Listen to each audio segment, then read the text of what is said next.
एक बात जान ल, जेकर भी जयकारा लगाई जाता देवी देवता के दोनों हाथ उठाए के। अरे वाह, हाथ के नहीं उठावत जानत हुआ। हो हमरे बात के कोई सज्जन बुरा मत माना, या तो जेकरे पल्ले हाथ ही न हो। हाँ, या तो जे अपन हाथ दूसरे जेब में फिट कैले हो सा पालागी महाराज जी, जिया जिया बाची बिरहा गाओ।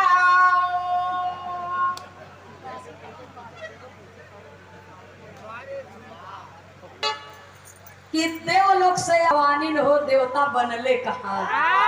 वहां पर ये पुरस्कार आया है, सम्मान आया है, बहुत बहुत सादर नमन करती हूँ, आशीर्वाद की कामना। जय श्री कृष्ण। सुने वाले बाबूजी, तो जेकर भी जयकारा लगाया जाता दोनों हाथ उठाए के। एक बार सब जने के एक ही संघे में प्रेम से दोनों हाथ उठा करके जयकारा लगा देंगे। जहां तक मेरी आवाज जा रही है, जनता भगवान बैठे हुए हैं, आप लोग प्रेम से जयकारा लगाएंगे। हमारे बदे नहीं, वो मालिक के नाम से, मैया के नाम से, भगवान के नाम से, श्री परसोदा वीर बाबा के नाम से, बजरंगबली के नाम से। एक बार प्रेम से आप लोग जयकारा लगाएंगे। बोलिए साचे दरबार की, बोलिए हर हर महादेव। बहुत बहुत सादर नमन। एक छोटी सी गीत आपके बीच में प्रस्तुत है। एक लाइन तर्ज का भाव है मास्टर साहब, कहना है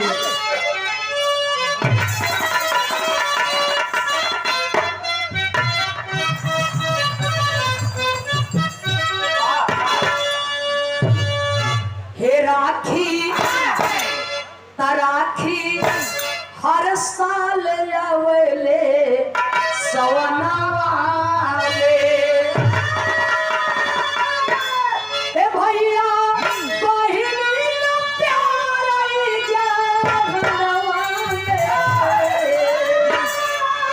तो भैया बहिनी का प्यार में राखी हे राखी हर साल आवेले सावनवा में राखी हर साल आवेले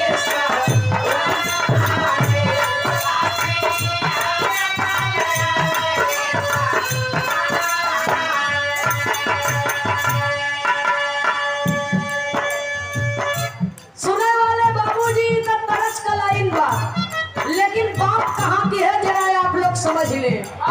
12 कलाएं उतारी मर्यादा पुरुषोत्तम भगवान श्री रामचंद्र जी अपनी सेना लेकर लंका पर चढ़ाई किए हैं। राम रावण से युद्ध हो रहा है बाबूजी, लेकिन न रावण हार जीत मारने के तैयार बा, न राम। लड़ाई बराबर चल रही है, टक्कर का युद्ध हो रहा है। समझ गए प्रभु राम की अब लगत पर रघुकुल को मर्यादा बचावे में हम असफल हो जाए। अपने खेमे में आराम कर रहे हैं। रात्रि का समय है, रात्रि का समय है, रात का पहर बा। खेमे में प्रभु राम आराम कर रहे हैं, चिंतित है, बैठे हैं लेकिन चिंतित है बाबूजी। चिंता करने वाले प्रभु, चिंतन करने वाले प्रभु को आज चिंता हो गई है कि मैं अपने परिवार की मर्यादा कैसे बचाऊंगा। सोचते सोचते आंख लग गई, और जब आंख लग गई तो आदि शक्ति देवी ने स्वप्न में आकर के कहा कि ऐ प्रभु, यदि आप लंका की लड़ाई जीतना चाहते हैं तो मुझे प्रसन्न करिए। मैं आपके पूजा से प्रसन्न हो गई तो आप विजय को प्राप्त होंगे। जब ये इतना बतिया सुनते हैं बाबूजी प्रभु राम, तो सुबह जब हुई तो किए क्या, हनुमान जी के बुलाए के कहत हैं कि कापी हे कापी कतहु से लाई कसू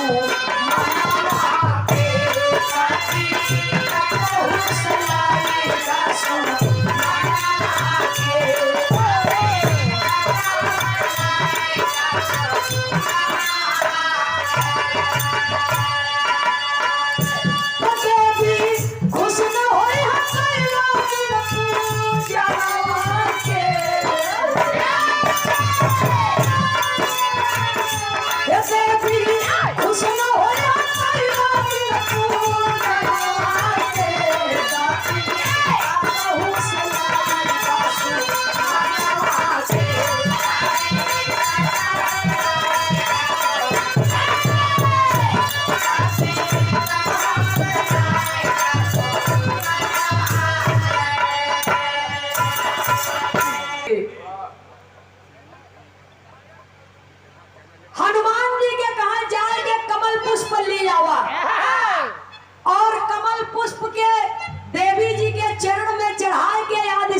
मैया के खुश करब, प्रसन्न करब। और जब तक प्रसन्न न हो जाई तब तक रावण मरी न। हनुमान जी जब सुने प्रभु राम की बात तो चल दिए। पहुंचते कहाँ है? अंदर के लाइन में कवि को लिखना पड़ा।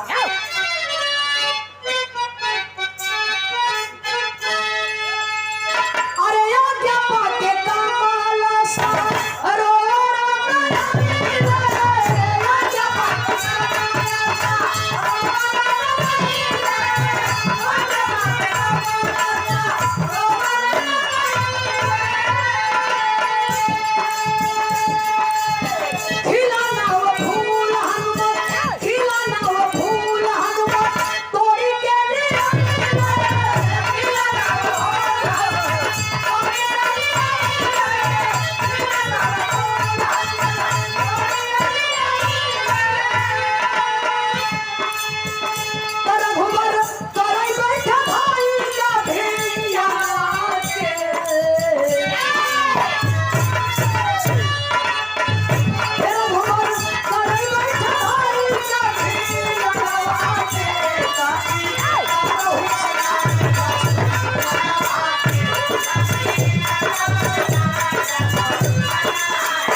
तोड़ के लेके चला आए बाबूजी।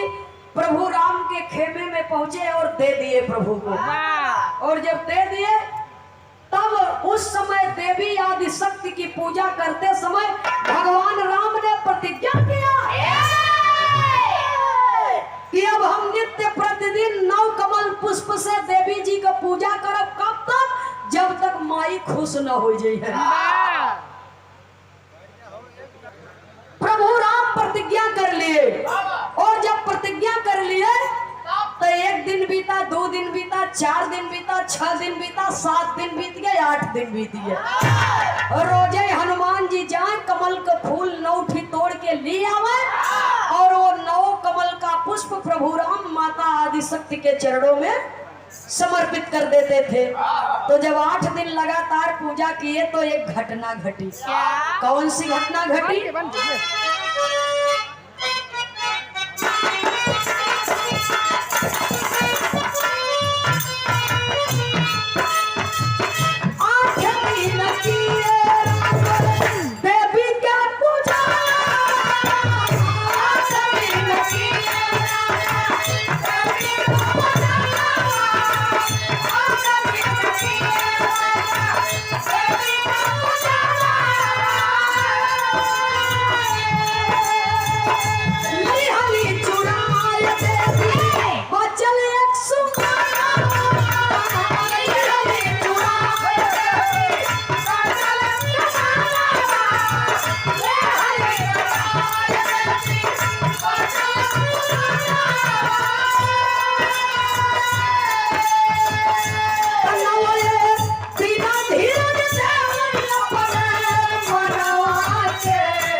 परीक्षा लेवा बदे 9 फूल में से एक फूल छिपा ली। और जब छिपा लेती है बाबूजी तो गिनती में 8 फूल आवत बा।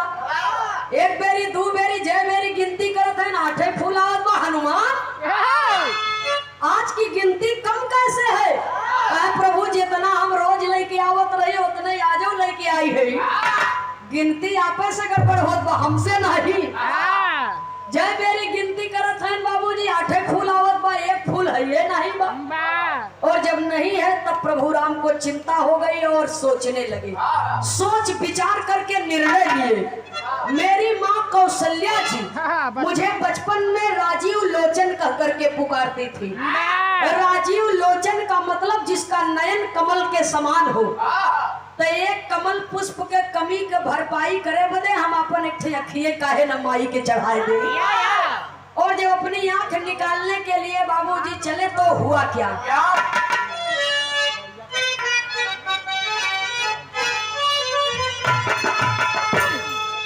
अरे प्रकट भइली माई दुर्गा डोलल पाया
कोशिश किए कि अब आंख निकाला वो माई दुर्गा के चरण में चढ़ा देवे।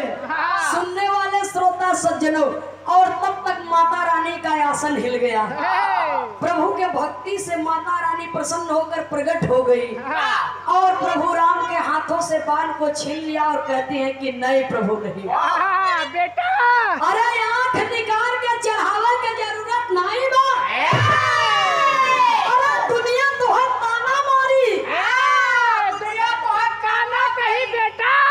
दुनिया तो के काना कही ताना मारी। भैया हो माँ दुर्गा प्रकट हो गई और प्रभु राम को कहती है कि नहीं प्रभु, अरे आंख निकालने की चढ़ाने की कोई आवश्यकता नहीं है। मैं तो आपके भक्ति की परीक्षा ले रही थी। दुनिया ताना मारी, आज संसार हमहू के ताना मारी कि कैसन के देवी भगवती माई है, इनके भगवान के अखिए खाए गई। तो संसार ताना मारे ए बने आंख निकाल के चढ़ावे के आवश्यकता नहीं बा। जौन नौवा पुष्पबा के हम ही छिपाए के रखे हैं। विजयी होइबा रन में मार के रवनवा के। मैं आपको वरदान देती हूँ और मैं आपके दाहिने भुजा पर स्वयं विराजमान रहूंगी। जाइए, रावण दशकंधर के अहंकार का अंत होने वाला है। अहंकार का अंत होने वाला है। सुनने वाले श्रोता सज्जनों, किसी चीज की जब अति हो जाती है तो उसका इति होना तय है। जब अति हो गई तो इति होना तय है उस चीज का।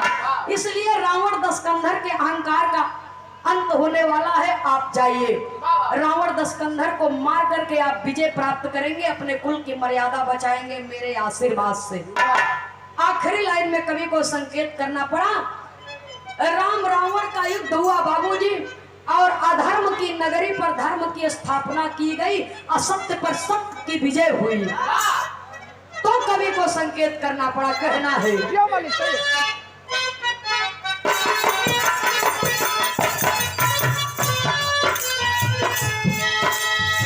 नौ दिन के नवरात्र तब से कहा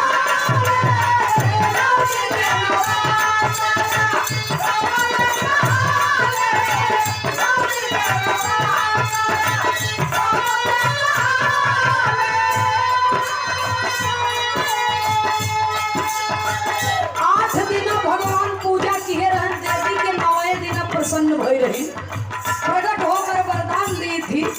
और वहीं से देवी के 9 दिन का नवरात्र मनाया जाने लगा। कुआर के महीना में चैत में यह बदे मनावा जाता कि भगवान पैदा भर है। और कुआर में राम रावण का युद्ध किए हुआ था और विजय प्राप्त किए थे आदि शक्ति माँ दुर्गा के आशीर्वाद से। ये नवरात्रि का पावन पर्व बाबूजी मनाया जाने लगा, सभी को संकेत करना पड़ा।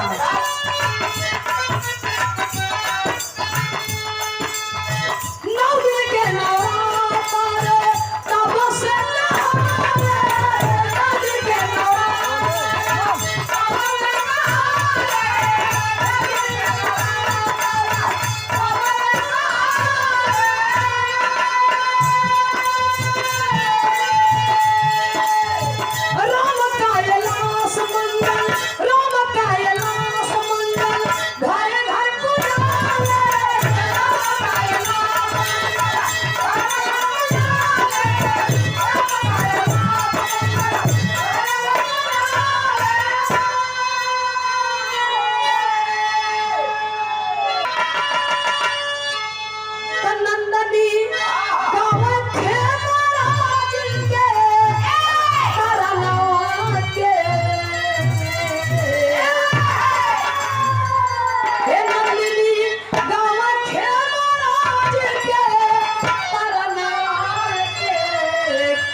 कतहु से लाई दस मनवा।